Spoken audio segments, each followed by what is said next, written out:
sempre sia lodato. Sempre. Buona Cina! Ma se io ti chiedessi di lasciarlo e di metterti con me? Ma tu scherzi sempre. Mio padre mi dice sempre che lei è stato il più bravo tornitore dell'azienda. Sono andato in prepensionamento, sai, lavoro non ce n'era più tanto. Gli anziani costano di più. Che pirla che sei.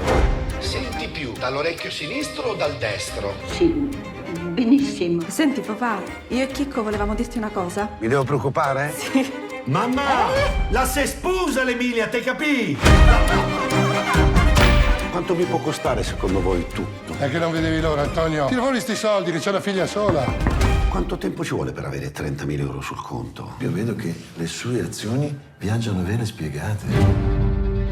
Lasciali tranquille di aumentare il loro valore.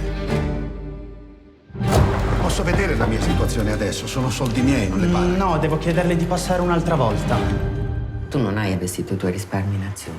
Non sarei stato così pazzo. Io ho firmato come sempre, Margherita, non avevo capito. Io mi fidavo. Non è il momento di fare grandi cose, magari faremo più avanti una festa.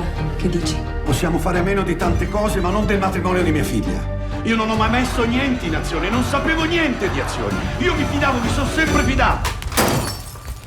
Tutto quello che ho in quella banca è il lavoro di una vita. Ho sbagliato solo io, Umberto, dimmelo. Chi ha sbagliato solo io, dimmelo. Mi hanno tolto tutto. Da un giorno all'altro. Non ho più nulla.